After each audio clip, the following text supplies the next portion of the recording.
Oh, it's on both Yeah, sides. it's on both Okay. sides. Because I'm trying to think back. I'm like, I don't remember. It was real small. That's part of my announcement too. Yeah. First year, And that lights really nice. It's in the in the alumni center, that room is like it's a small room. The first year I came to it, I was like in grad school, there was about 15 to 20 people in attendance. Okay. And then it kept it turned to moved from that room to the Latte Lounge into here. And because of the pandemic, we lost 2 years ago. So a lot of the students were able to say to younger people, oh, come back. You know what I mean? There was nobody to do that because it was like me marketing who I was able to use students and it was great.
It's really interesting too. I was reading something the other day about ways of navigating cities. Like, Oh, wow. I was in first grade, bro.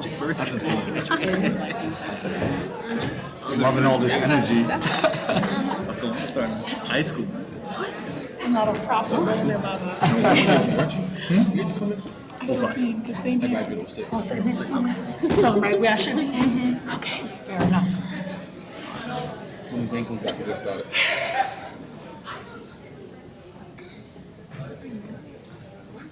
All right.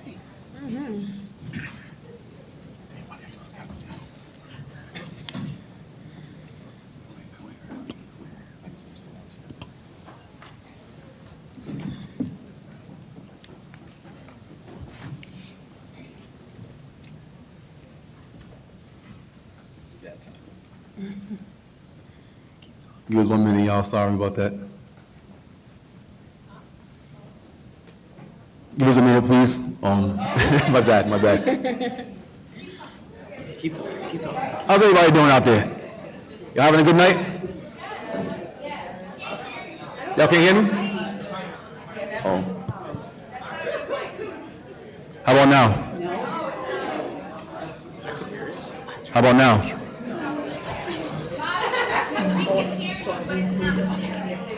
Cool. Testing. They're saying it's not.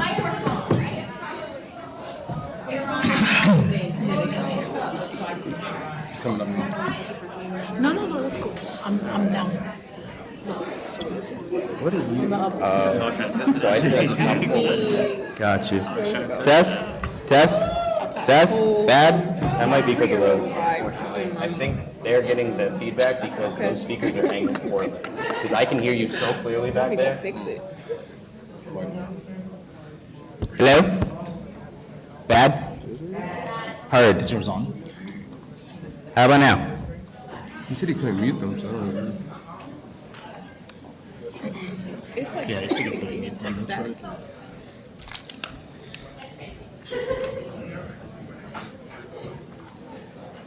I had no connection in here, and I just got an email from the rental company to.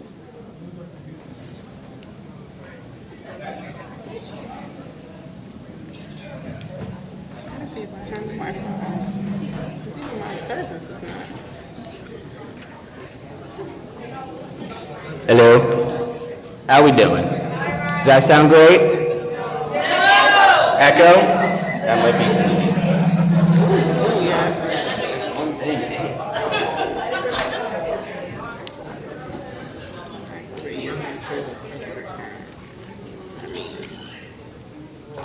We apologize for the technical difficulties. I'm just gonna fix the mics. How's it sound? That worked. Yeah. Oh, my works. Yeah. Test. Echo? Yes, no? One more time. Echo? Yes, no? It's kind of low. Yeah. Oh, can you hear me? You can hear me? Yeah. What's up? What's up?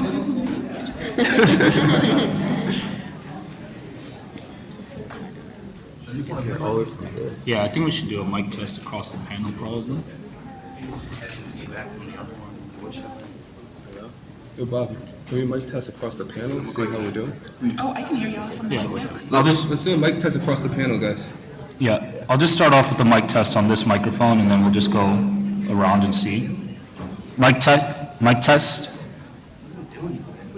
Is this one fine? Is that good? That's good. Good? No, it's staticky. All right, my turn. Test. Feels like it just carries. Yeah, I got good. Mic check, mic check. I don't think so. Am I good? Mic check, 1, 2. I'm good?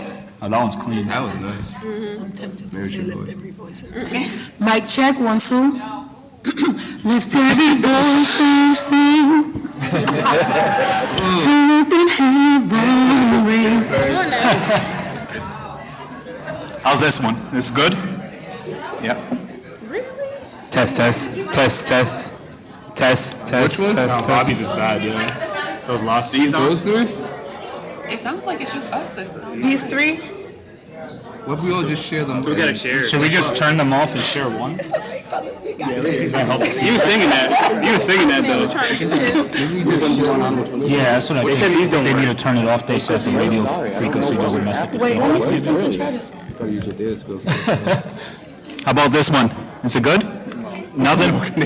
No, these two are the best ones. All right, so push that. Mine was decent. Yours was like. Or do we just have to speak louder? Yeah, I'll give you mine, Bobby.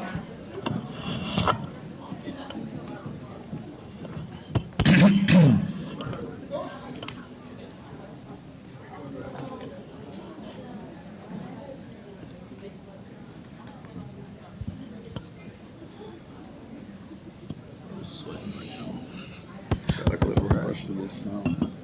This one? No, him. Oh, bro. Yeah. It's kind of cool up there.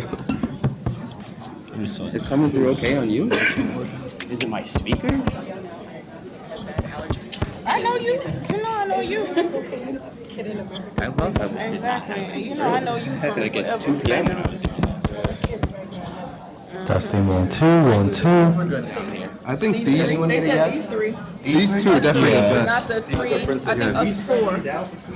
Yeah, I think we can just share them. Is feedback because Testing 1 2. Okay. do this in 2 p.m. That's all right. It's all right. So let's take out the ones that aren't working. Testing We'll just 1 share 2 1 2. between each 2 people. Yeah. This one right here? That should be it. First, y'all should take this one, me and Max. Yeah. How about now? I know, right? Sam, we should spread these down. You say Video. Yeah. Mic check, 1, 2, 1, 2. No? What's going Bad on? mic, good mic. Hello. Hello. I can hear it. No, yours is feeding back too. Dang, it was good at some It point. was good. Oh man, too close. What did he just say? We're the people. Yeah, honestly. I'm Dominican, I could just raise my voice.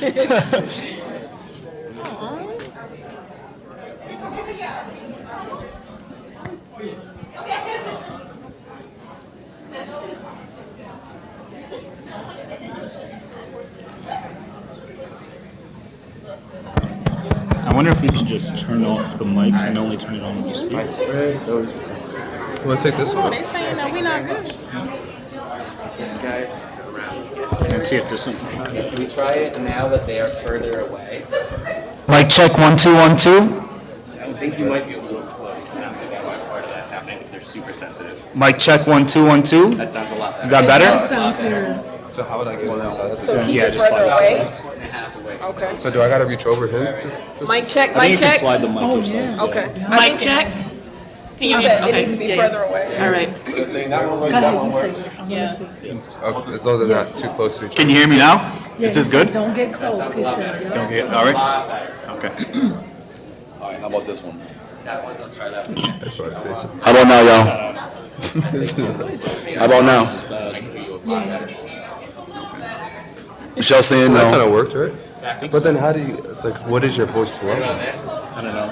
I'm gonna just project. Hopefully it's. Anna, can you hear me? I can hear you a lot better. I can hear you a lot better. This one's pretty good though, right? That one sounds great, Sounds good. which doesn't make sense. We good? Show must I'm go great. on. Let's just see you. We gotta get started. Oh, like half an hour late. Yeah. Bobby, do you want to just hold one of the mics and just use the one on the table? Say it again? Do you want to just use one of the mics on the table and put it back down? Yeah, it might be worth it. To do what? If we rotate that mic between us two. No, I gotta go. Absolutely. Yes, sir. I gotta train. Bro. It's at 8:53. But this is supposed How to about be now? 7, right? You have to hold it a foot away. That's good? All right. So I'll put that up here, and I'll rotate with them. Thank you. How do you, so you live in Georgia right now? I think we got it now. We good? Does it? I don't know.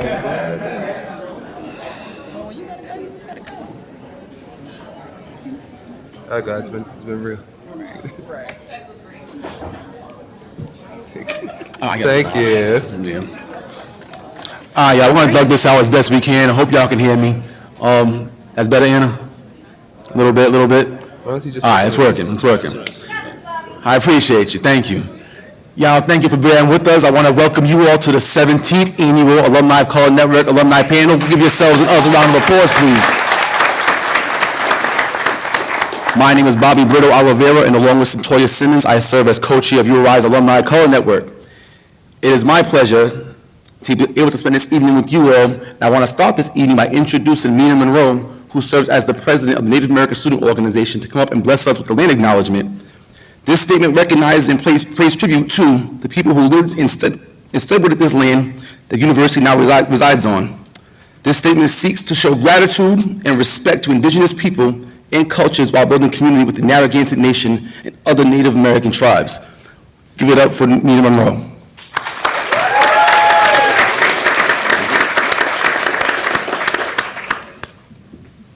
Hello, everyone. The University of Rhode Island occupies the traditional stomping ground of the Narragansett Indian Nation and the Niantic people. We honor and respect the enduring and continuing relationship between the indigenous people and this land by teaching and learning more about their history and present-day communities, and by becoming stewards of the land we too inhabit. Thank you.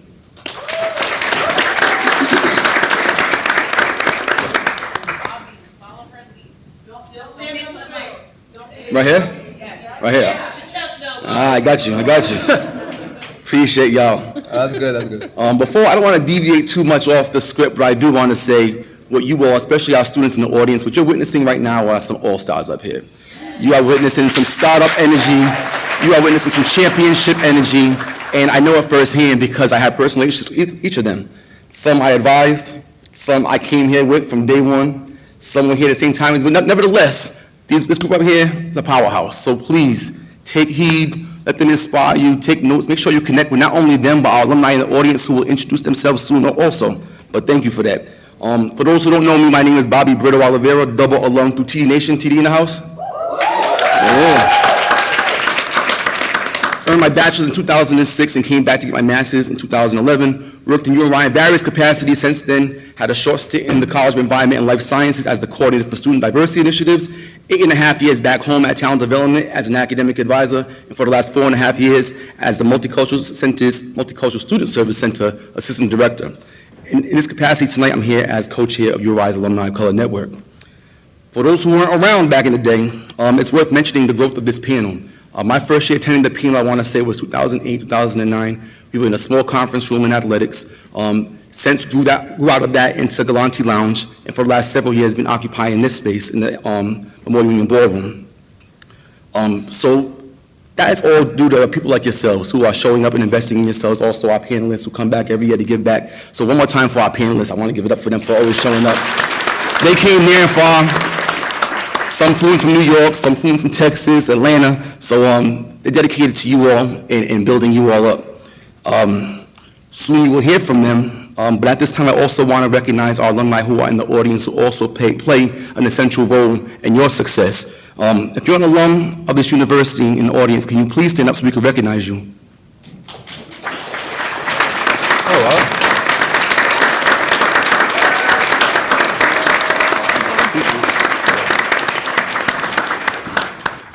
They are a tremendous asset, so please be sure to connect with them during the networking component of this event.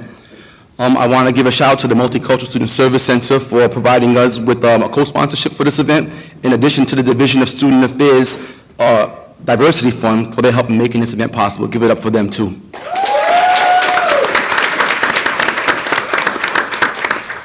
During my time, and I'm sure I can speak for some of my panelists as well, during my time here at URI, there weren't many faculty and staff who looked like me. There were very few pockets of people who I was able to go to in that aspect. Yes, of course, I had talent development, and that's always home, but outside of TD, as an Africana Studies minor, I did have a home there with people like Dr. Peniel Joseph and Dr. Ray Ferguson and Dr. Cynthia Hamilton, but we didn't have this network that you all have in front of you today. We didn't have spaces like this for our scholars. So again, I can't stress enough that you all, as current scholars, as future alumni, take advantage of everything the ACN has to offer, because we are here for you. We want to hold you down. We want to build with you all. We want to connect with you all. And just keep mind of that while you're here during your time at the university. I also want to acknowledge that we have now an endowment. Where's my former co-chair, Ms. Sarah Montero? Sarah, stand up, please. Come on now. Give it up for Sarah.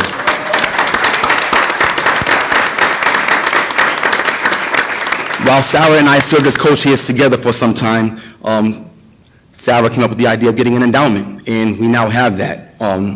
So this is our inaugural year. The ACN Scholars Fund has been awarded. We want to thank all those who made it possible. For those of you who don't know, the Scholarship Fund was started by the ACN to support undergraduate students who have financial need. This year's recipient was Drew Alice Lopes, and we look forward to supporting additional scholars in their pursuit of making higher education more affordable. To donate to the ACN Scholarship Fund, you will see in the back of your program, if you want to look at your program, you'll see a little QR code back there. So if you're looking to learn more information about it, don't hesitate to scan that code, but you can also speak to anybody here who is an ACN member or members of our Alumni and Family Engagement team. At this time, in honor of Women's History Month, I want to show homage to some young women who have been major leaders on this campus, selflessly advocating for our community, advocating for current scholars as well as potential scholars. And today we want to give you your flowers, both figuratively and literally. The organizations I want to have call up representatives to come up and receive their flowers are, the first is the Alpha Kappa Alpha Sorority Incorporated, and I believe Ian Barraza will be coming up to receive flowers on their behalf.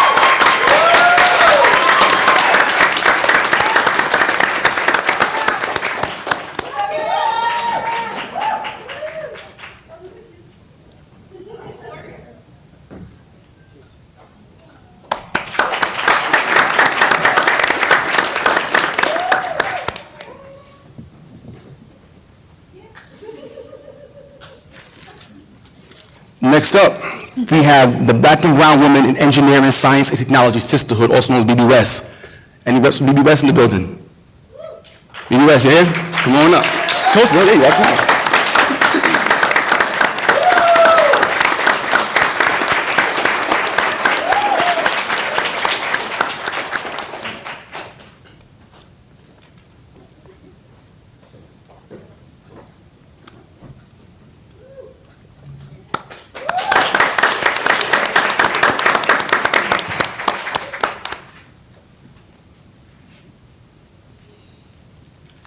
Last and certainly not least, but before I even introduce this group, I want to give a shout out to their founder, my sister, Natalia Rocha Alexander, if you don't mind showing up right there. Give it up.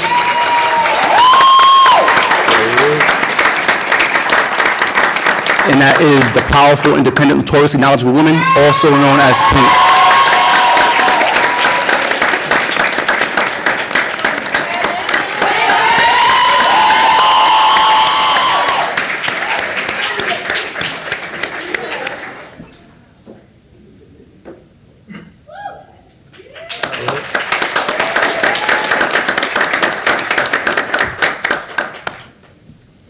All right.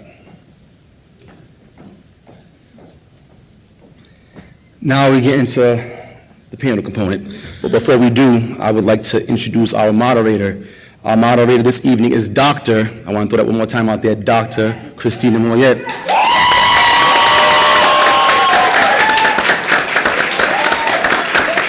Christina serves as the Associate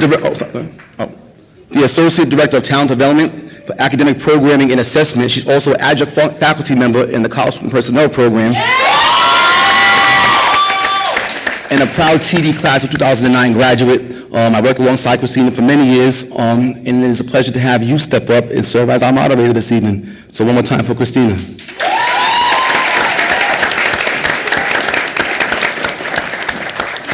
Appreciate you. I appreciate you.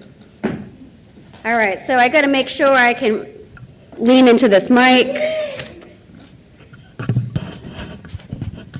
Engage with the energy in this room, let the spirit guide me, all the things, right? Thank you, Bobby.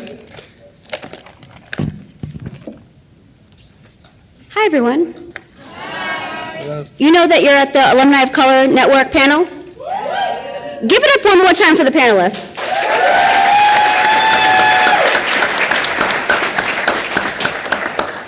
I'd first like to thank you all for being here today. You could be someplace else, but you're here with all of us. This panel happens every single year, so if you're enjoying yourselves, come back next year. We got you covered. I'm going to give you a little brief overview of the Alumni of Color Network. The Alumni of Color Network was established in 2007 to provide opportunities of interaction and collaboration amongst alumni, students, staff, and faculty of color. It is our hope that once you all graduate and become alum, you will continue to be involved with our university and this amazing work. Thank you, alum who are returning home, for being here today. I would also like to say thank you to Bobby Centoya and the Alumni of Color Network Committee for organizing tonight's panel. The success of this evening reflects their time, love, and dedication. Please give it up for them.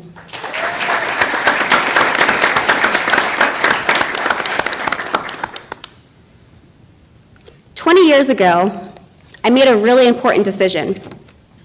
I said yes to URI through the Talent Development Program, and that was the best decision that I ever made.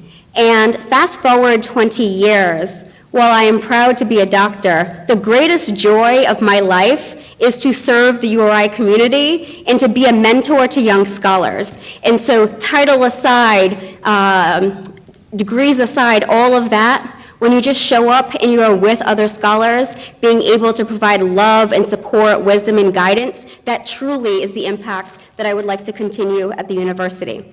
So thank you for having me today.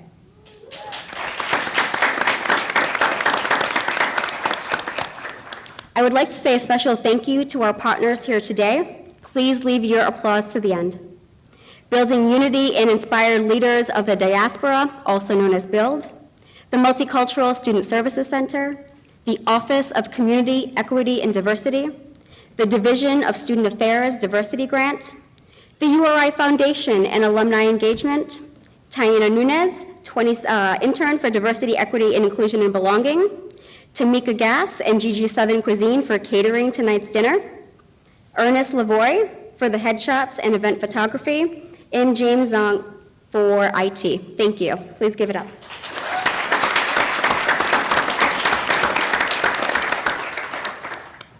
I'd also like to say a special thank you to our campus partners who participated in the tabling prior to this event and sharing their campus resources with all of you, including the URI Counseling Center, the Center for Career and Experiential Education, the Office of Graduate Admissions, and the maker spaces at URI. Please, a round of applause.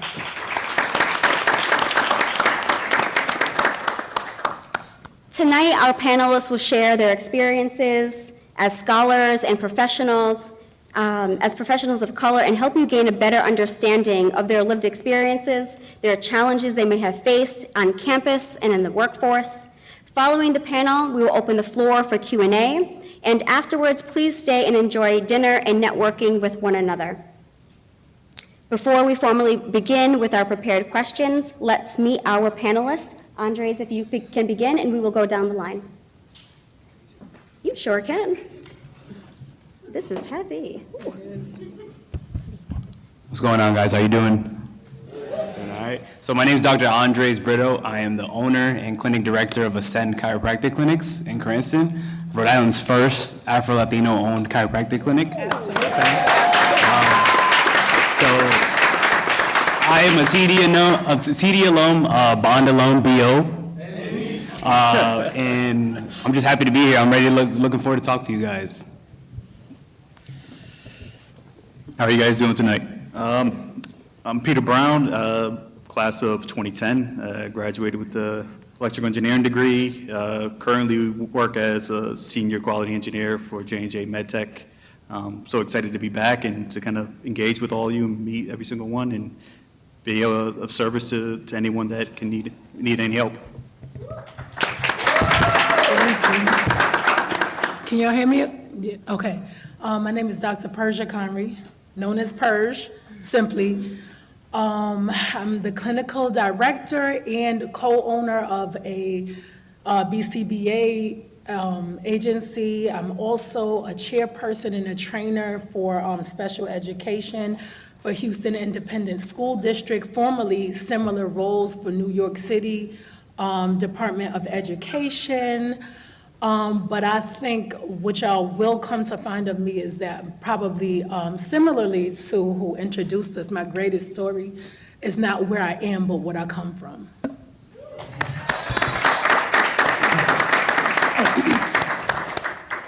Hi, everyone. Can you hear me? All right. My name is Princess E. Garrett. I am a doctoral candidate at UMass Amherst. I work at UMass as well as I'm an instructor there. I also lead a research team where we are investigating Black identity development through the Center of Racial Justice and Youth Engaged Research. I also work as a consultant. My bachelor's degree from URI is in journalism, and I minored in leadership studies, and my master's degree is in youth development from Rhode Island College.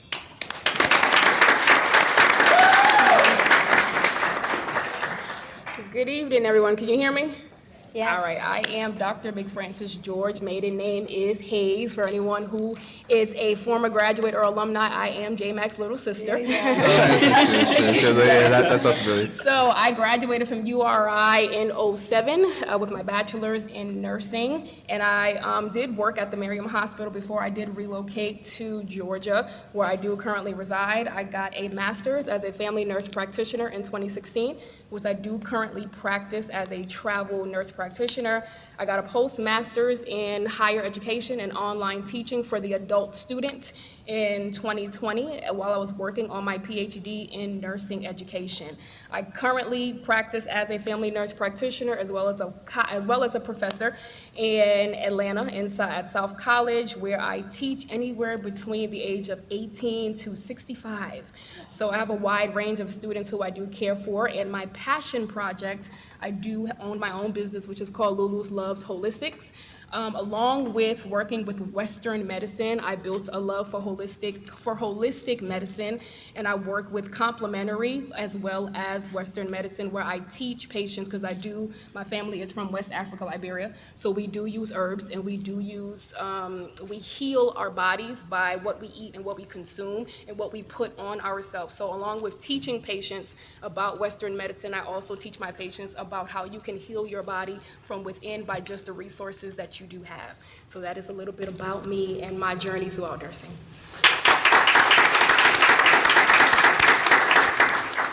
What's up, everybody? It feels great to be here. First off, thanks to Bobby and team, and for all of you guys for having us here and just showing out. It feels great to be here. So briefly about me, my name is Wayne Montague Jr. I was born and raised in Providence, Rhode Island. Anybody here from Providence? Absolutely. That's right. Bigger question though, is anybody here from classical high school? Absolutely. So go purple. Oh, so after class school, I came here.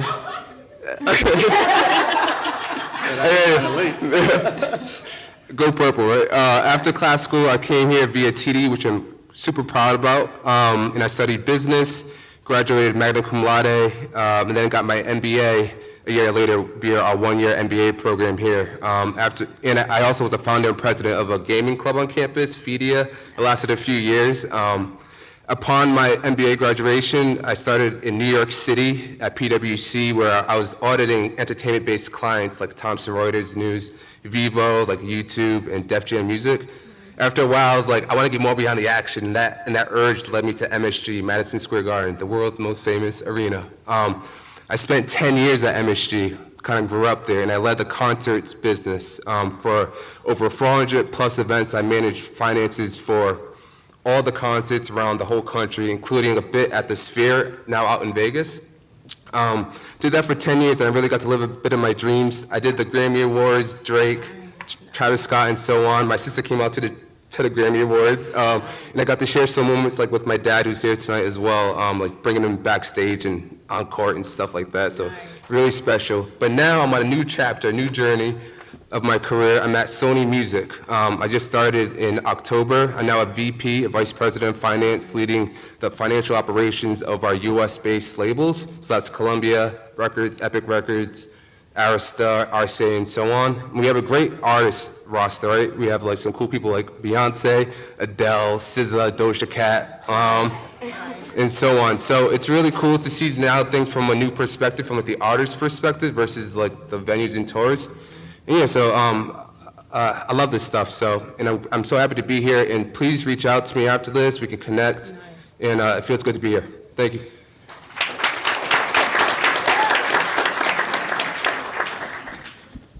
Mic check, mic check? Yes. Okay, good. Yeah. Xin chào mọi người. Tôi là Willie. Data analyst として働いています。Je m'appelle Wilfredo Giancarlo Tanguy. Y yo hablo español también. My name is Wilfredo Giancarlo Tanguy, but please feel free to call me Will or Willie. I'm fluent in English, Spanish, and Japanese. My French is basic, and I'm learning Vietnamese because of my fiance and my brand new family. That'll be, my family in a few years. So, that's me a little bit. Thank you. I'm first generation Guatemalan, Dominican, and Puerto Rican. Even though ethnically I'm Hispanic, culturally I grew up in a black household, eating jollof rice with my boy Kenny all the time on the weekends. So I definitely did some Afrobeat, do some Amapiano as well. I graduated from URI back in 2018. I had a very untraditional track because I was a Gilman Scholar that let me live in Japan for a year, and then I was a 2-time Fulbright Fellowship Scholar. So anytime if you're applying any of those fellowship or grants, please feel free to contact me because they usually send you guys my way anyway. After finishing my time working as a diplomat in Colombia off my Fulbright Fellowship, I was there trying to find pockets of ischemic heart disease and try to find how to create a public health initiative to help reduce bad heart conditions, cardiovascular disease, and I did that by incorporating dance. So I taught bachata and salsa with some abuelitas in Colombia. And after that, I decided to kind of pursue medicine. I did 1 year of medical classes at Temple University, at the Lewis Katz Medical School. I really loved it, worked with a pediatric cardiothoracic surgeon, but I ended up getting to learn a little bit about AI and machine learning. So that led me to my current role right now, where I work as a data analyst, doing data science and applying data science methods, as well as engineering AI to cover insights in Rhode Island data to be able to bring more healthcare access to those who are most at risk in Rhode Island. And that's me. All right, I'm gonna take this heavy microphone back for a second. Thank you, we're gonna share this. So thank you for your introductions. And so I want to say two important things before we go ahead with our prepared questions. The first is all of you should have one of these programs on your table and a pen, right? In the back, there's actually some pages, right? You can use them to write some notes. You can use them to write some questions that you're going to ask our panelists during the Q&A or during the time when they're going to join you at your tables. Use it as a place of reflection and connection. We good? All right. The other thing is, while this may seem like a formal setting, we're here, we're community, and we're family. And so it is okay when something really resonates with you from one of our panelists, right? To be able to do the head nod, Michelle, I see you, right? It's okay to give our panelists some snaps. It's okay to do the yep, okay, right? All of those things are okay in this space. Can we practice a couple, whatever you're called to do on the count of 3? 1, 2, 3. Yep, all of those things are okay. And if something really moves you and you need to close your eyes and put your hand over your heart or whatever it is you need to do, you can do those things too. We good? All right. So we're going to start off with a little bit of an easier question, essentially, before we dig a little bit deeper. But I'd like to start, and anyone can take the lead on this question. What influenced your decision to continue either straight into graduate school or directly into the workforce?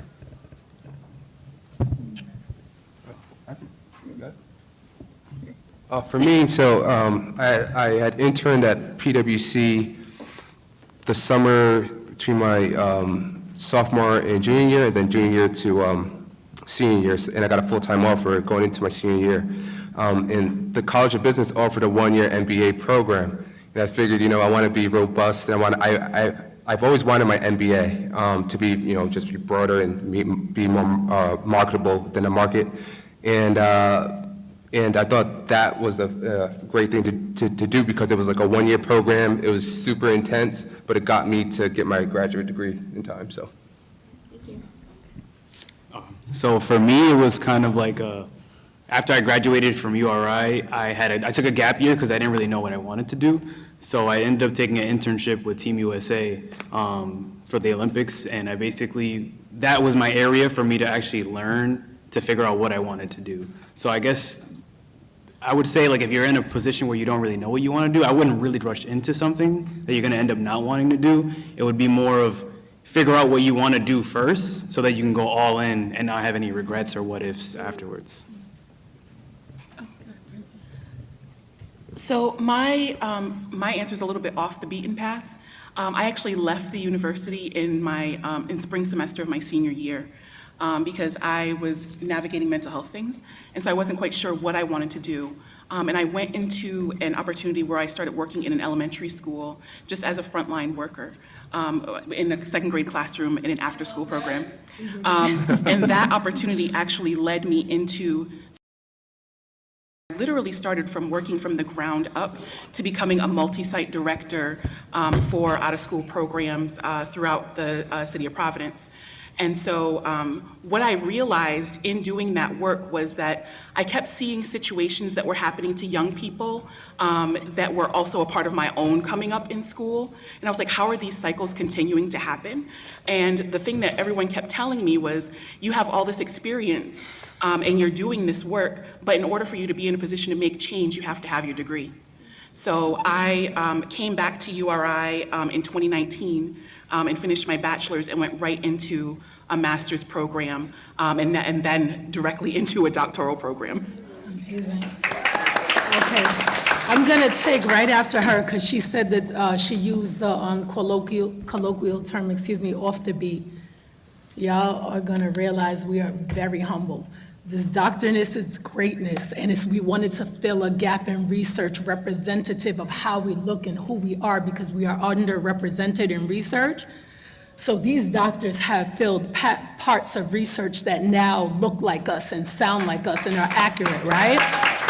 So on the humble, to make use of another colloquial term, After school, I was transient.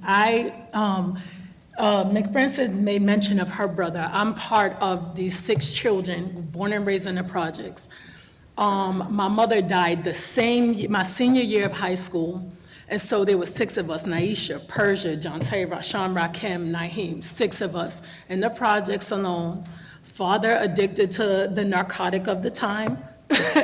And so I was transient after school. URI was like a dream to me. It was my first time out of the projects. I was like, ooh. It felt like I was in a world away from a world. In some ways, I was a shell of myself. In other ways, I was like, oh, this feels new. This is something that I could do. So I went straight into the workforce. I did not go straight. And so, let me have more education because I really couldn't afford not to try to work. So that will happen, and it'll be part of your journey and part of your path. But essentially, I said what I said just to say we can be unconventional and still end up with these pretty letters and still end up doing whatever we were called to do in this lifetime. So that's why I said my past was more of who I became. And yes, I'm here now. We all have past. I am sure that if we gave each and every one the mic, they could say some extreme adversity. So after school for me, it was work, like get it together, find some way to become stable. Sometimes your needs are not met as a child. Guess what? You get to meet them as an adult, right? You meet people, you do things. And so that's that. And you still arrive. And God puts people in your life. And so there's that.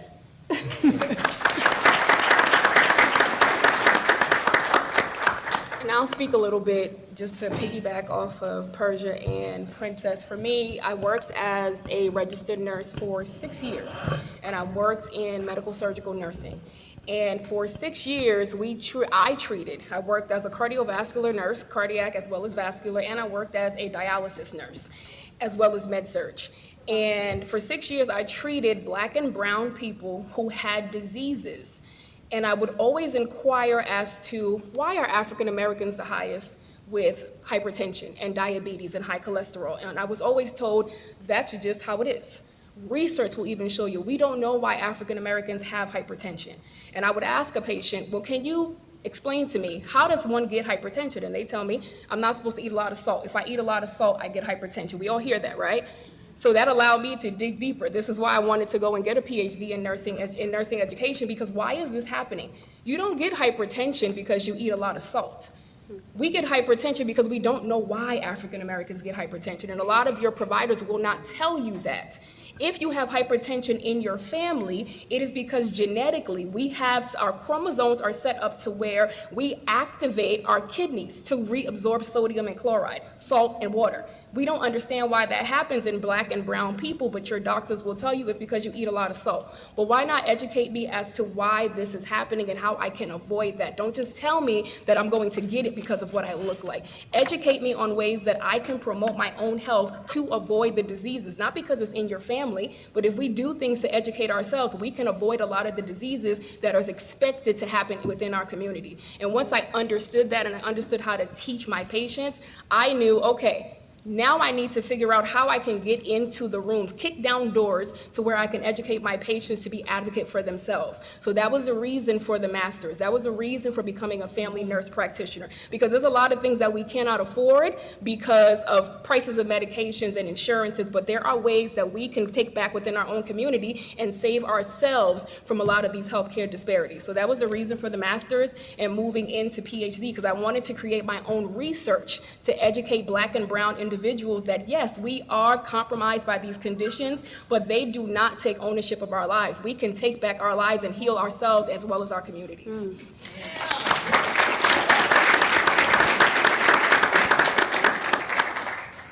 It sounds like there's a common theme already stirring here, and it sounds like it's something like you see the work that you're called to do, and it might not be in this straight path in which we sometimes believe that it's intended to be. And so my second question is, how would you suggest overcoming some doubts about your major or career choice?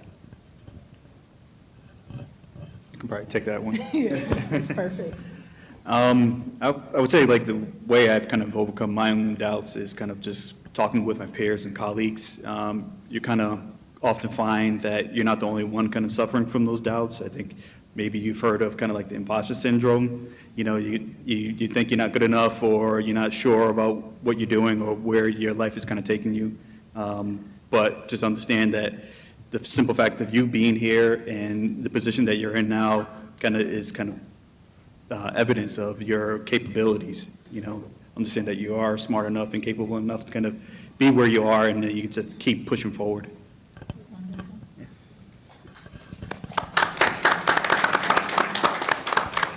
I'm a big sports guy, so RIP Kobe, but Kobe once said, he always says, you overcome doubt by preparation. So I would say a lot of people that went to school with me know that I was in the 24-hour room every day. I was in the library every day. So if you're in a major that you might be like not really knowing what you have to do, I would say go out there into the field and like intern, whether it's for free, whether they're paying you or not. You have to go out there and get the reps in the field that you think you want to go into. So that way, if you don't know what you want to do, it's a quick little pivot. But if you're not getting reps, that doubt is going to keep coming in. So if you got to keep putting in the work, and also like getting out there in the field and seeing and feeling what you want to do.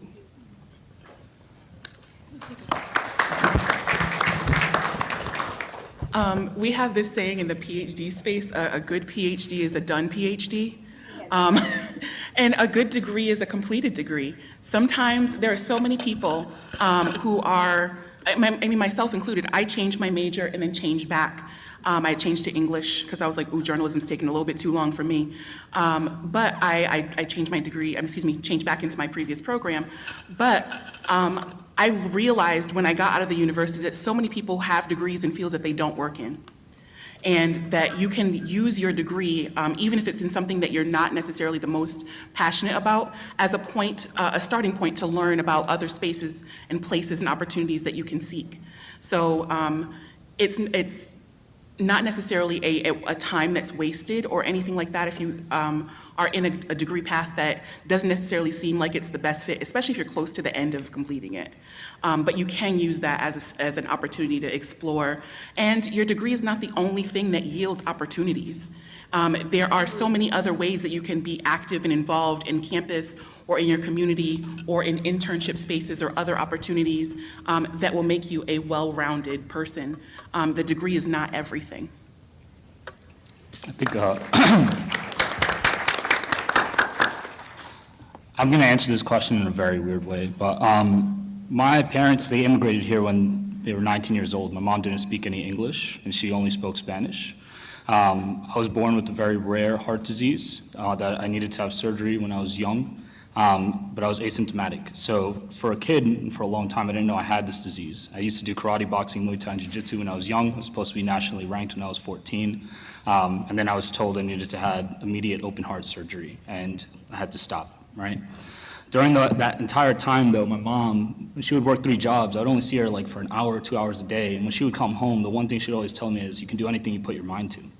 So I never really had doubts, because that's the thing I believed in. My mom would say that's the only thing I got from her, and I would just believe that I can do anything. And I think that for a lot of you now, it's very different, right? You guys have social media, you guys get so much information, you got people telling you what to do. Hey, if you want to be a doctor, you got to do this. If you want to do this, you want to be an engineer, you got to do that. And I operated on a different, I guess, mental heuristic in that sense, because I felt like I could do anything I want no matter how I did it. And I think what I'm trying to say is that if you have doubts, sometimes those doubts don't always stem from just yourself. It stems from other people around you. And you have to try to identify whether you're doubting yourself or whether you're doubting yourself because of others. Because this panel and the color that you're seeing right now is not what you always see in the exec rooms and the VPs, right? When someone thinks a doctor, they're not always thinking about us. And I think that causes internal doubt itself. It wasn't until I was living in Colombia, working with PhDs and working with doctors who spoke Spanish, where I was like, my people, they do research. My people are doctors. My people are being able to do things on a global scale that I've never seen before. Versus when I was at URI in pre-med classes, I was the only person of color, only Hispanic kid next to Jake or Josh, telling me that I'm doing my chemical imbalances incorrectly, and I'm like, yo. So You know what I'm saying? Yeah, I'm just saying, but I think that we can all kind of understand a little bit of that and try to identify who are the people that are going to bring you up, that are going to give you belief in yourself so you can get past that doubt and figure out what it is that you need to do that. I know for, Andre, when he was in the 24-hour room, I'd see him all the time, and that's how he went over that doubt, by getting his technical skill up, right? Whether it's doing internships, whether it's working hard, whether it's studying. So figure out what it is that you need to do to get through that doubt, because all of you are talented, all of you are intelligent, everyone here has a capacity to learn, and you can all do anything that you put your mind to as well. I want to piggyback off of what he said. I wasn't even going to say anything, but he's on something right now. And things are people, places, and things, right?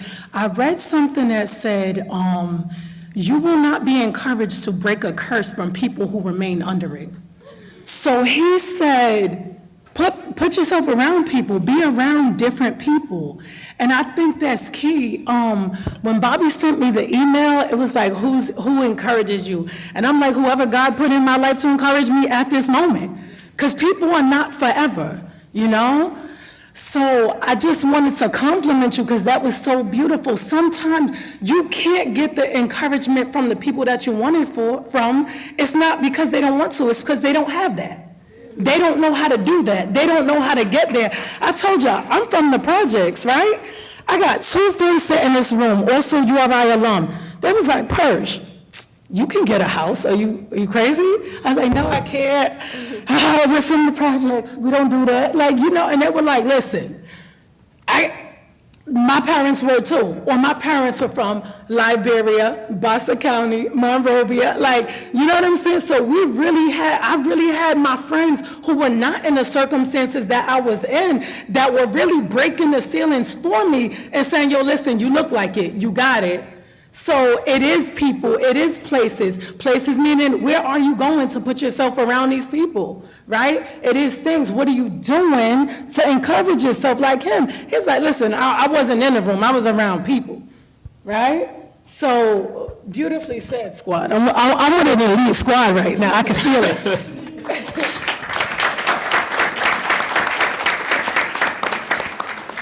So I'd like to ask the panel. Can I go real quick? Oh, of course, please do so. I'll go really quick. Go So ahead. doubt, my doubt came from URI. My doubt came from URI in my sophomore year at URI, I was in pharmacology class. And at the time, it was a pharmacologist that taught the class because he wrote the book. And my name, along with a couple other students whose name were called, and he said, at the end of class, I need you to go and speak to the assistant dean of the nursing program. I asked him why, he said he didn't know. When I got to her office, she said, based off of your GPA, I don't think that you are smart enough to graduate from the nursing program. She said, this is no jab at you. The numbers and what you look like and what you have been passing your classes with, it doesn't look like you have what it takes to pass the nursing program. So I asked her, are you the deciding factor as to whether or not if I can stay in the program? She said no. She said, I just brought you in here to advise you as to what the numbers look like. It doesn't seem that you're going to successfully make it out of the nursing program. I said, so with all due respect, if you can't take me out of the program, I ask, right, that I be allowed to go to class so I can finish class, because what it is you are doing is you're instilling doubt. So what I'm going to do is I'm going to make a promise to you. I'm not upset. I'm going to make a promise to you, and I promise you that you will see me on the day of graduation. I don't know what the day is. I don't know what the day is.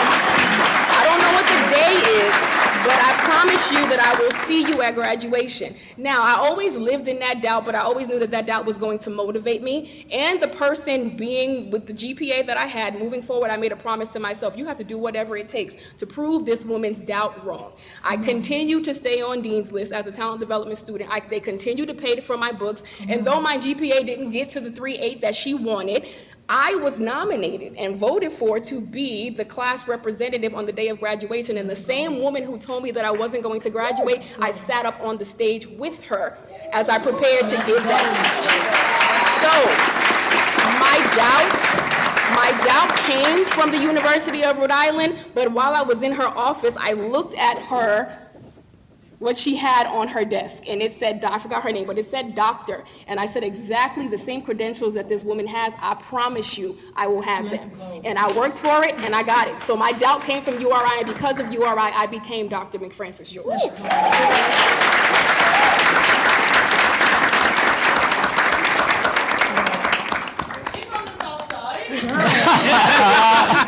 Absolutely.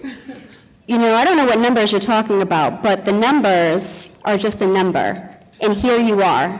Absolutely. Right? And so I say that to all the first-generation scholars in the crowd, all the alum, all the faculty, all the staff, right? So whatever those other numbers that are reported someplace, right, there is power in this room, and you're here, right? And so I just want to remind you all that there is power in this space.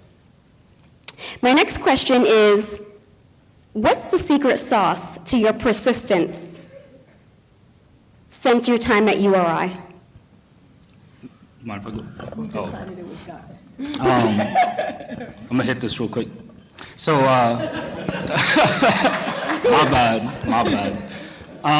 Again, like I said, I always operated under that you can do anything your mind to mindset, right? And after I had open heart surgery, I was told that I cannot play contact sports. So basketball wasn't it for me. I couldn't play soccer, blah, blah, blah. My dad got me a tennis racket for Christmas, and I was like, bro, I'm not playing tennis. But then I started playing tennis, and I loved it. And not only was I the only person of color on the tennis team, I created the URI club tennis team here and was the founder. Within 3 years, we took it to be 30th in the country. And we went to the national championship 2 years in a row back to back while I was here. I think that, thank you. And I think that the persistence for me is that with every challenge, you always learn and grow. And when I had heart surgery, this might sound lame to some people, I had to sit on a bed for weeks. I couldn't walk. I literally could not get up myself.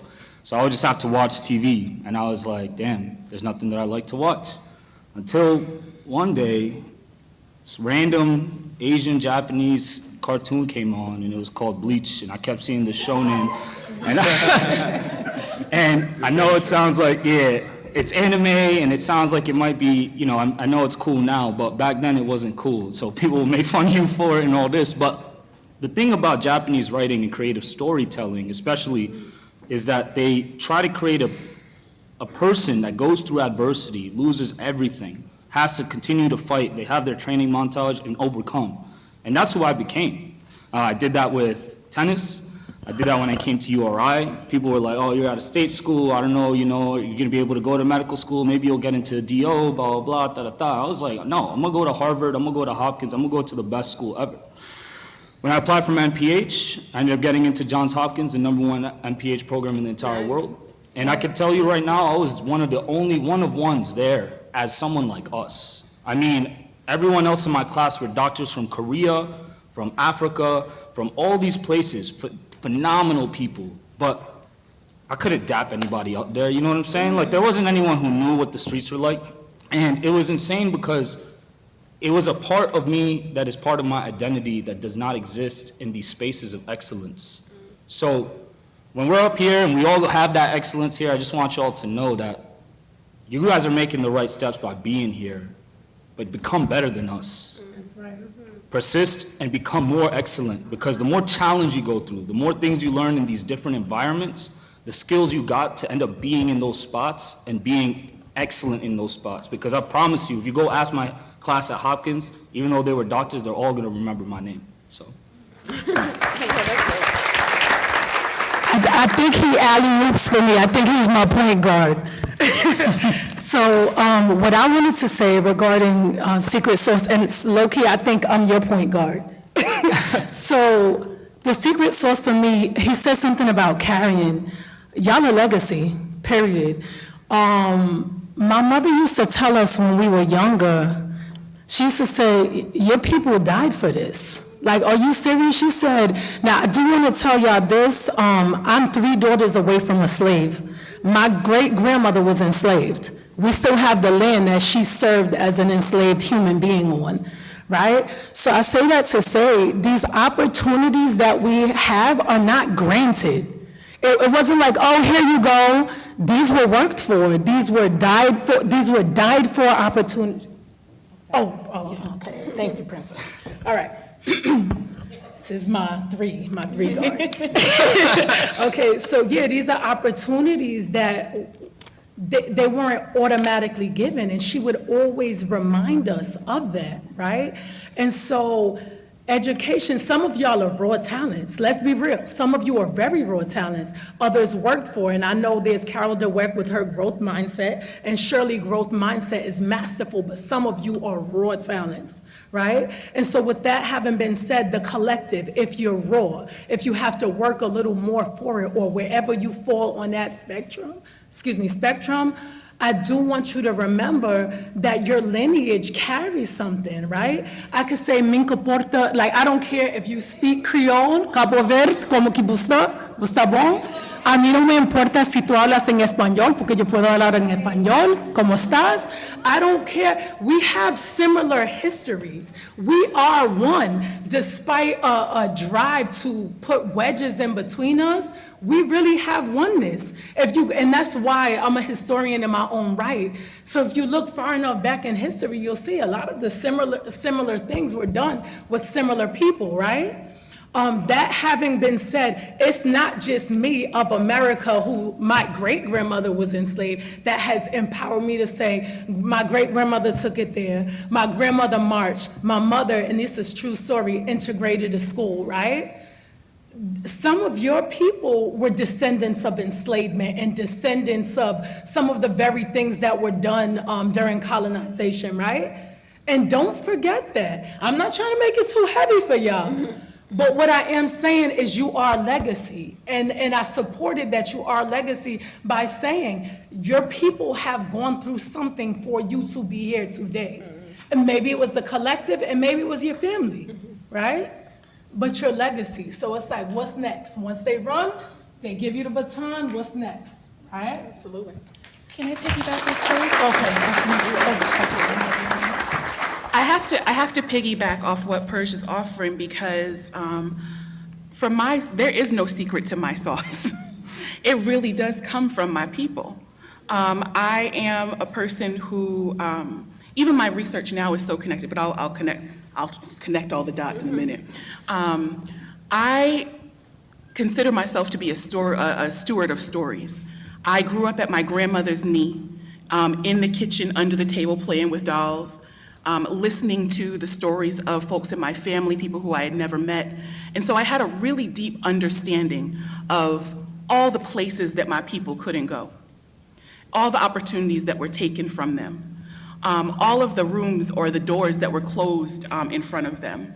And so I was, because I really sat with those stories and sat with those understandings and connections and built those connections to all those people, that was what really put a battery in my back and continues to put a battery in my back, because I know that I'm the first person who has gone this far in school in my family. My grandparents were not literate, and they wanted to have these opportunities to be in these spaces. They wanted to go to school. They wanted the most for their children and their children's children. So what I'm doing is, all I have to think about is that my work is fulfilling what was always owed to us. And being in those spaces and being able to make those connections, I feel like, it makes me feel like I belong where I'm at. And you do.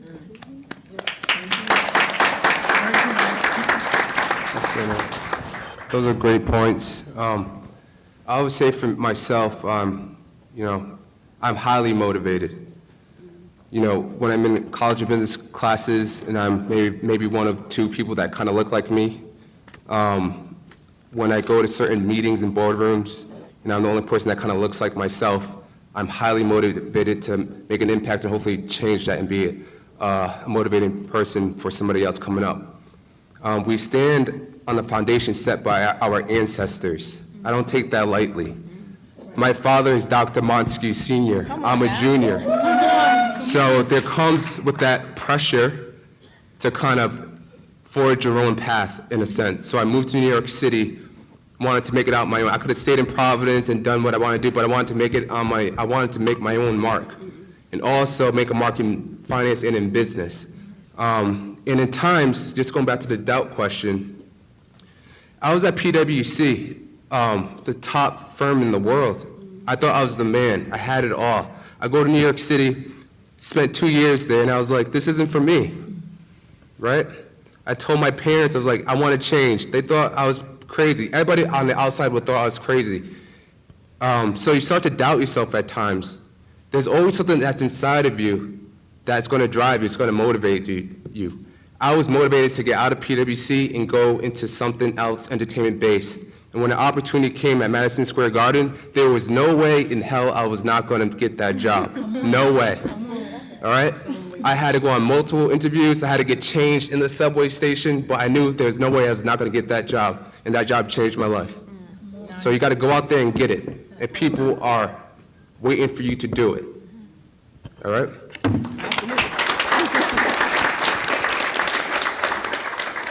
So before we open it up for Q&A with our panelists, so this is your cue to get your questions ready and prepared, and Patrick is going to be around with a microphone. I want to remind you that there is no secret sauce. The secret sauce is you, right? And so there's no one straight path, there's no, here's what somebody else did and I'm going to do it just like they did, and everyone's story and narrative and journey is their own. And so I want to remind you that it starts with you. And what will your legacy be, not only here at the university, but within your community as well. Patrick, are you ready for Q&A? Wonderful. Do we have any questions from the audience? Raise your hand and Patrick will be right over to you. Thank you.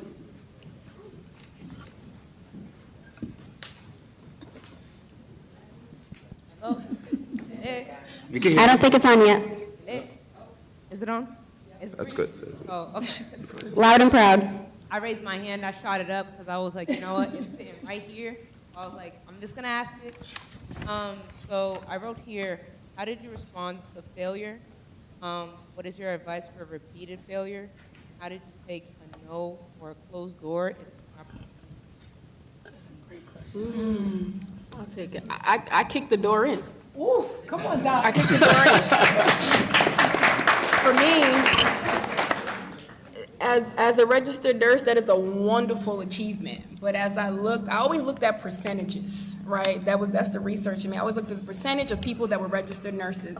And when you look around in hospitals, you see Black and brown who were registered nurses, right? So for me, I wanted to be a nurse practitioner, right? That is something that is usually unobtainable to people because a lot of people go into nursing at an older age after have been nurses for years. And one of my managers actually asked me a very important question: what is your exit strategy? And I never understood what he meant by it. And he said to me, you always have to have an exit strategy. You should never be anywhere long enough to where the experience or the drive dies out of you. So when I looked into my master's, family nurse practitioner, what are the percentage of Black and brown people? We're less than 5%. We're less than 5% with all the nurse practitioners that we have out there. Doctoral holders, we're less than 1%. We're less than 1% in our country as doctoral holders and less than 5% as master's holders. So why not? Because that doubt that was given to me at URI made me dig into a rabbit hole of what is the percentage of nurses within as master's holders, as doctoral holders, as PhD. We don't even make up 1%. So that 1% that we had as doctoral holders, I didn't even care about that because we don't even make up 1% as PhD holders as nurses. Because people would always ask me, well, what was the reason for getting a PhD as a nurse? Why didn't you just become a medical doctor? Because there are disparities that African Americans go through, Black and brown people that we go through, that we just say, oh, we just have it because we do. Or we just have it because it's in our families. No, we're just not educated enough to understand why this is happening and how we can keep it from happening. So that doubt should always be, where am I commonly seen and where am I not being seen? And what spaces am I not allowed in because we're just not smart enough to be in those spaces? And kick that door in. Kick that door in and let them know that you have the ability to be there, whether if you feel I should be there or not, and make space for yourself. If there's no room at the table, get your own table with your own chairs and you sit there until you build the table.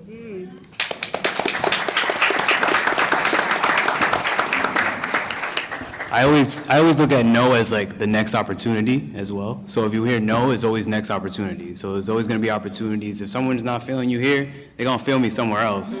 And when you said failure, I feel like when it comes to failure, a lot of times you really have to, for me, I like to sit in it. So at first, so a lot of times we like to blame other people for our failures, but you need to sit in it sometimes and say, okay, what could I have done better? And how am I going to be better after this? So a lot of times it's like a lot of self-accountability to get you to that next level. Yeah, I want to add to that real quick. I'm sure most of you have heard the name Roger Federer before, and I'm just going to quote this because it's one of the craziest statistics I think I've learned in a few years. Roger Federer was known as having one of the best tennis careers in the history of tennis. And as him, he had only won, out of all the points he played, he's played 1,600 matches. He must have played over 10,000 points. He only won 54% of those points. That means bro lost 5,000 points. That sounds awful. But in tennis, you win points and you lose points like that. And you have to be ready to accept failure very quickly and move on. And when you move on, it's not like, oh, I failed, all right. No, it's, all right, I failed, why did I fail? Now I need to change and I need to adapt. And I think that we all have to be ready to accept failure because sometimes failure has this little negative connotation like it's a bad thing. But we accept failure. Kobe didn't get good because he didn't fail. Bro was failing. Look at his starting points when he first started playing basketball. And not to just leave it in sports, but every failure that you take, you can learn from. And as you fail, and even when you win, the amount of work you put in is the emotional gain that you get. Because when you work for a year and you win something, there's nothing that feels better than that. When you work for a year and you fail, there's sometimes nothing that hurts more than that. But that hurt is what makes you care. And that's when you start to learn, what is it that I want to do? If I care this much about why I lost, I'm going to get better and I'm going to get good. So really try to accept failure. And then if you don't feel like you cared that much, then you can pivot. But understand yourself. And then understand yourself when you're sad, understand yourself when you're mad, understand yourself when you're happy, because it's going to help you become more excellent. Yeah, I think that's my thought there. Just to piggyback off of what Will is offering, it all depends on how you look at it. For me, I think failure is a really beautiful thing because it's an opportunity for me to try something different, to learn something new, to determine new directions, figure out new opportunities. Also, I want to say, don't let other people tell you what the failure is.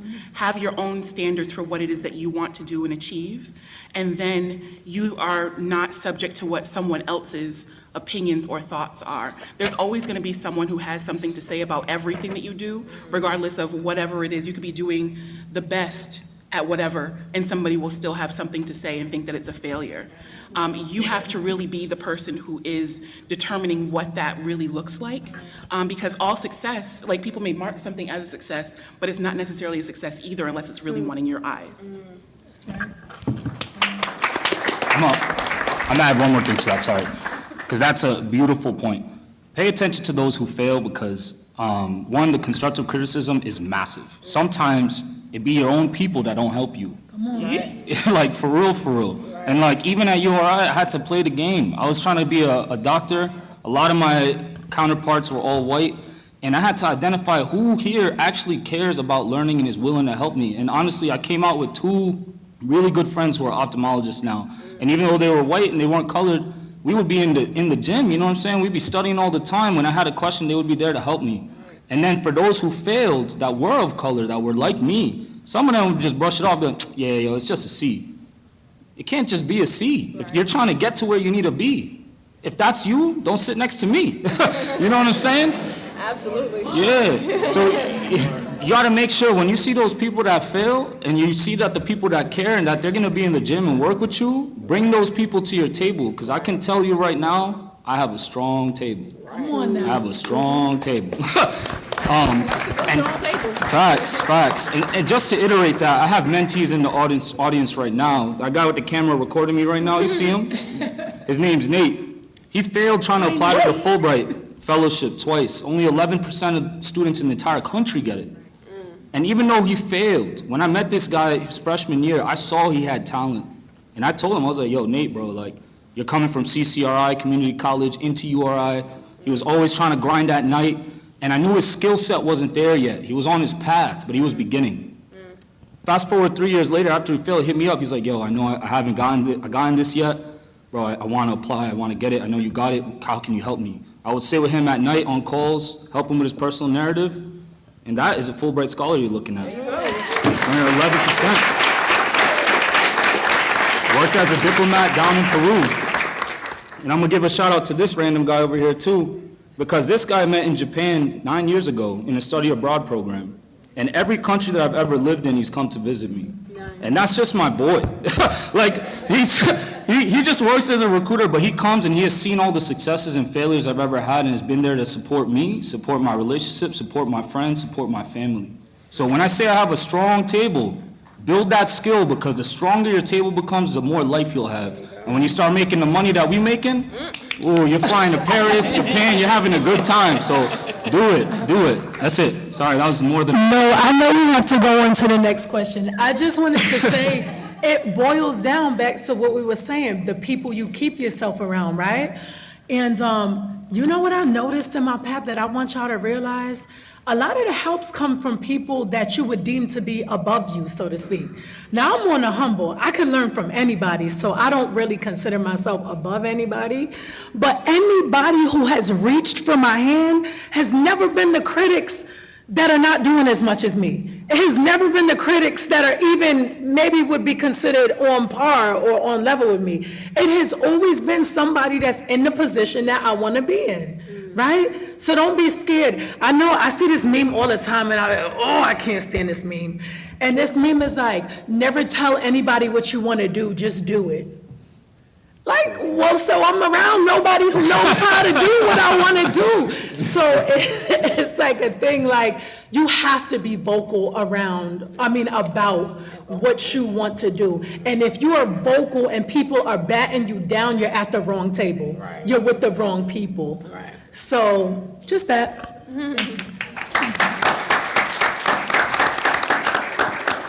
We have time for one or two more questions. So this front table, table number 2, and then table number, my eyesight is really bad, maybe 11? Yeah. Hello, can y'all hear me? Yep. All right, so historically, adversity has always been present in the form of structural oppression, but despite that, I want to congratulate all of you guys for transcending society. Thank you.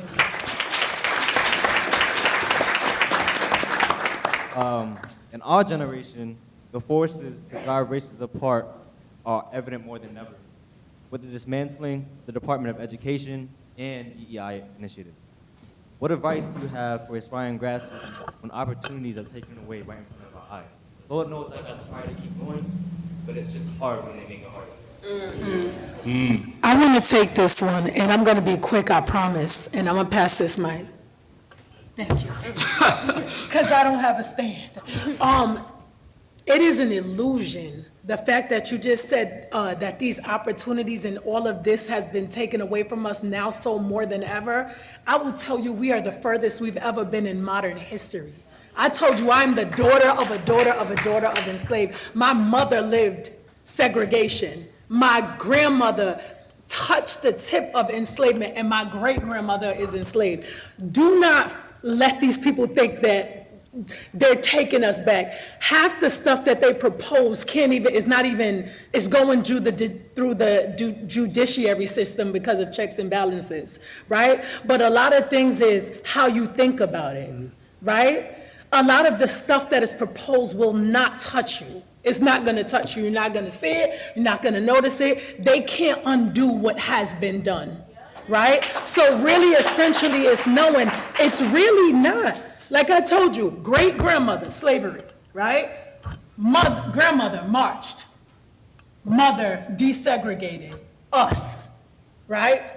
So they overturned a couple of things. Does that sound like we're in the worst place we've ever been? No.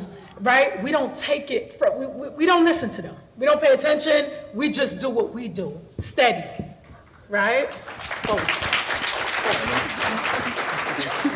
So I just want to kind of touch on a point that you kind of made, where like just don't let them kind of get you down. Like keep persevering. Like we have like amazing panelists here that have gone on through their continuing education.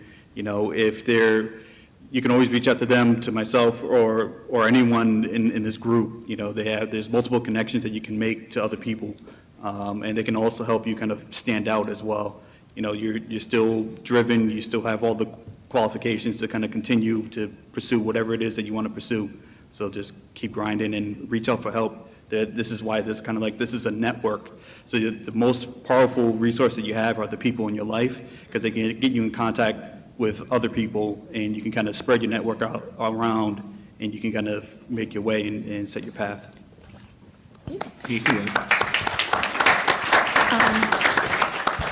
And then we'll take our last question at table 11. Thank you, Patrick. Give it up for Patrick, by the way.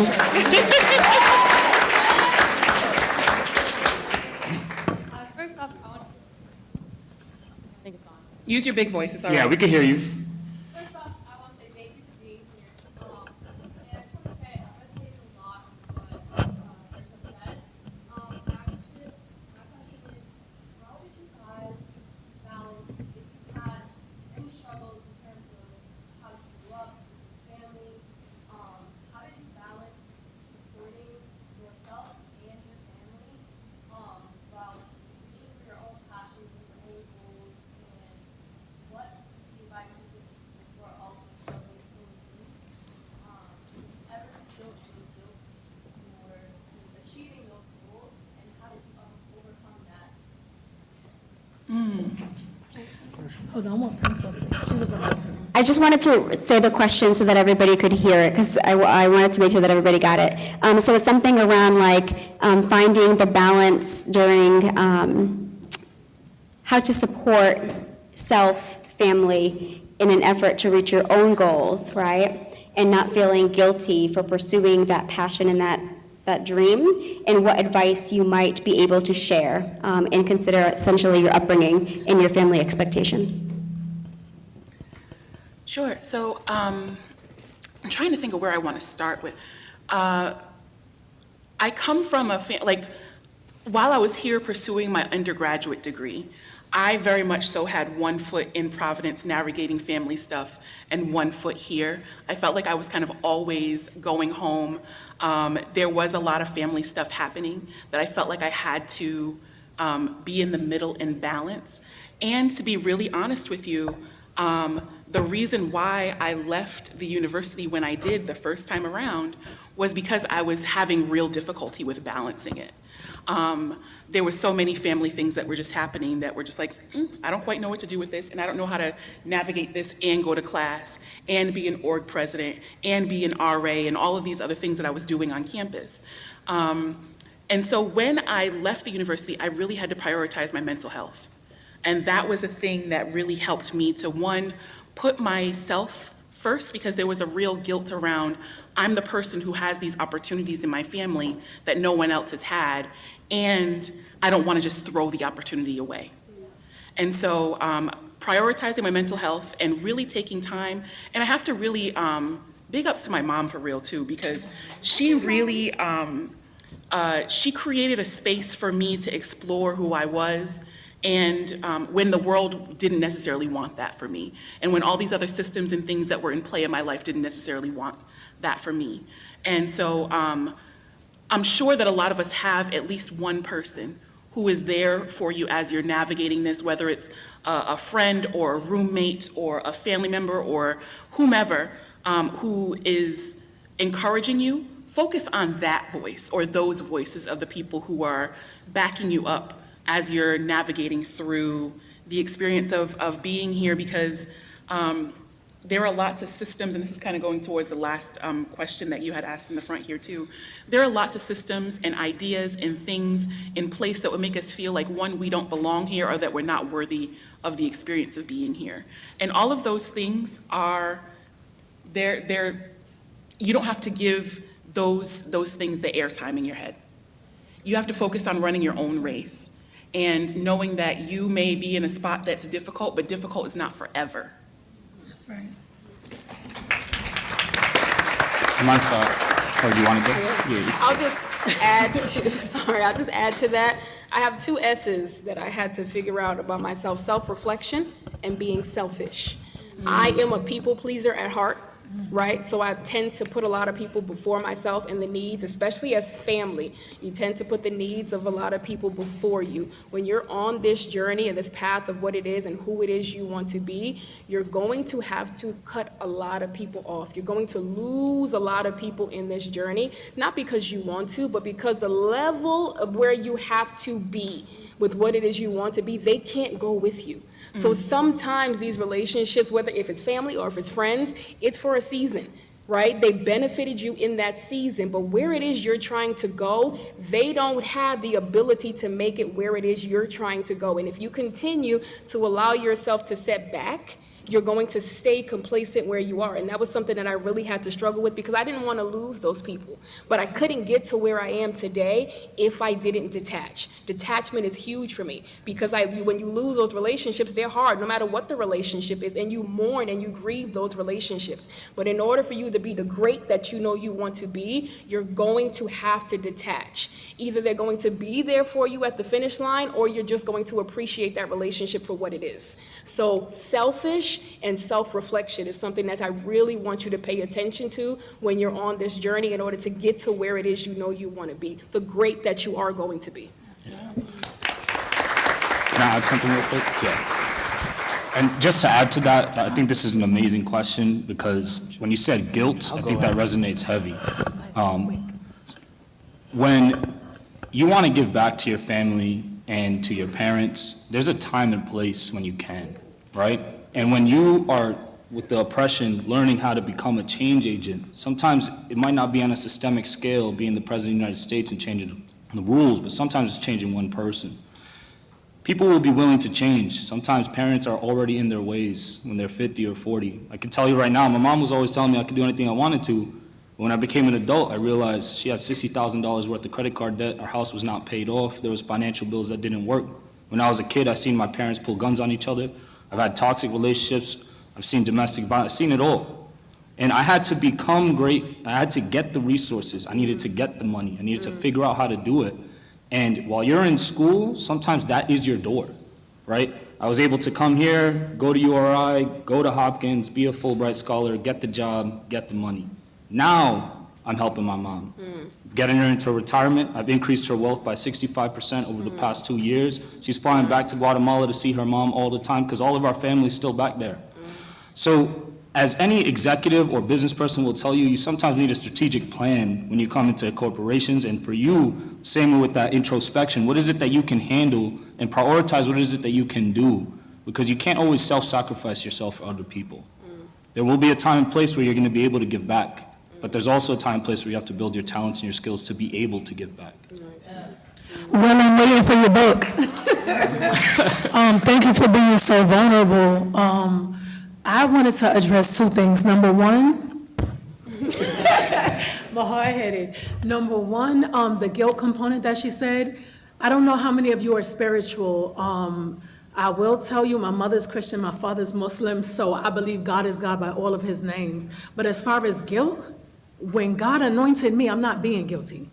If I'm smart, I'm smart. If I can excel, I'm excelling. If I can sing, you think I'm supposed to shut up because you can't sing? You know what I'm saying? So as far as feeling guilty, that's just not good. Don't let that be a thing for you. You're blessed in the way that you're blessed. I kind of use the analogy of, y'all are probably too young for this, but if any of y'all played the Super Mario Brothers, when you was in the water world, they gave you a frog. When you was in the flying world, they gave you a feather. Whatever God needs you to have for you to get through a season of your life, you're going to have that. Right? And including people sometimes. So I won't win this out, but I'm just telling you that guilt, like set that down somewhere. Let it be, energy is energy. Make it into something else. Start knitting, I don't know. But essentially, you're supposed to do what you're doing. And I would also say, like, be transparent. So when I was in undergrad, I was very guilty of certain things. And then when I transitioned into grad school, I was paying rent, I was doing what I had to do, and I felt really guilty. But then one day I just went up to my mom and I told her, hey, I don't know if I want to go to graduate school because I've been holding it down. And she said, don't worry about me, I'm going to handle it, and you do what you got to do. So being transparent, you'll kind of get the answers that you need to be, and you just let her know, and she'll tell you what you have to do.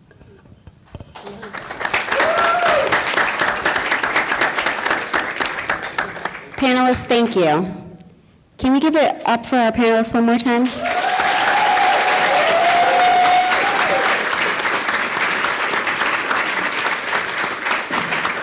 I don't know about you, but my book is filled with notes and quotes and things that I need to come back to. So thank you for your gems that you dropped with us today, and I hope that you will continue to share them with our scholars during dinner and beyond. At this time, I would like to introduce Taina Nunez, who has served as the 2024-2025 Intern for Diversity, Equity, Inclusion, and Belonging, working to support the Alumni of Color Network with future alumni and alumni engagement, as well as fundraising. Give it up for Taina.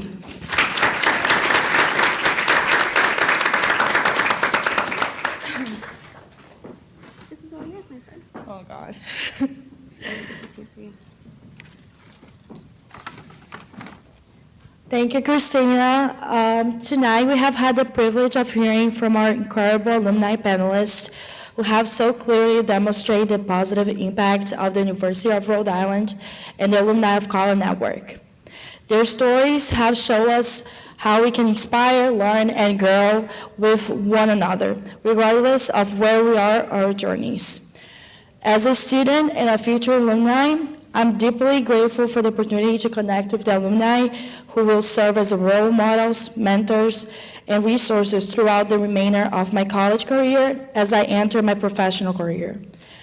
As the intern for Diversity, Equity, Inclusion, and Belonging Alumni Initiatives, my goal is to devise a way to bridge the gap between alumni of color and students of color.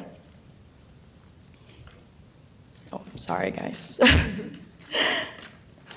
This year, I have the honor of working alongside the Alumni of Color Network on this important initiative. One of the projects I have been most proud of working on is the ACN newsletter. Through this newsletter, we have been able to share alumni stories, highlight events, and create a space for meaningful dialogue. It's been incredibly rewarding to see how these stories resonate with others and foster a sense of community.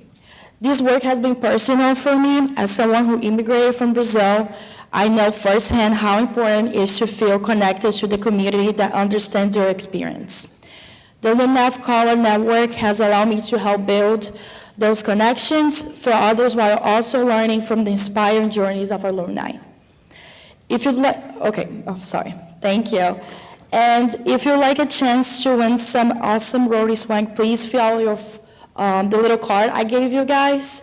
So it's a raffle ticket now if you have not already done so.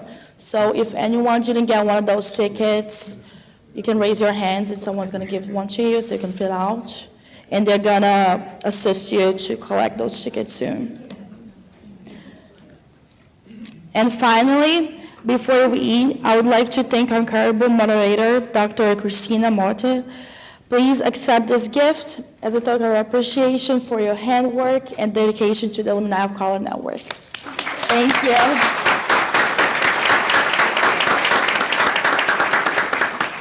We also would like to thank our alumni panelists for taking time out of their busy schedules to be part of such engaging and important event.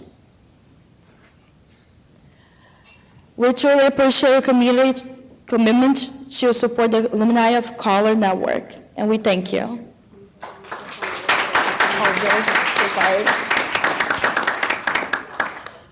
I'm pretty sure they need to come.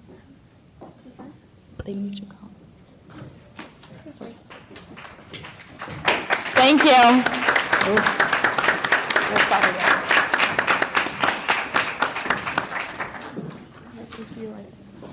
Oh, thank you.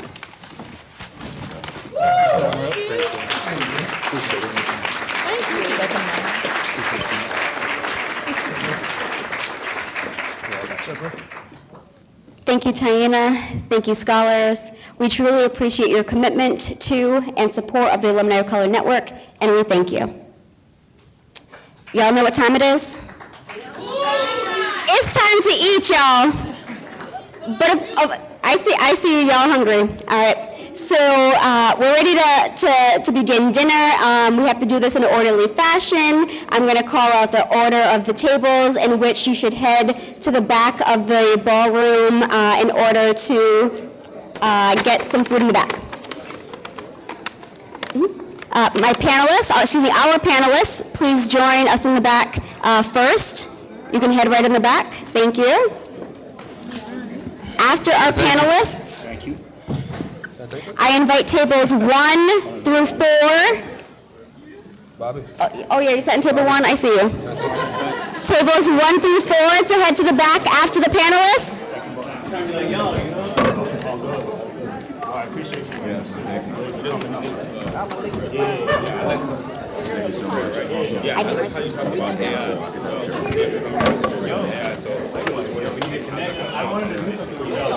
Yeah, we have,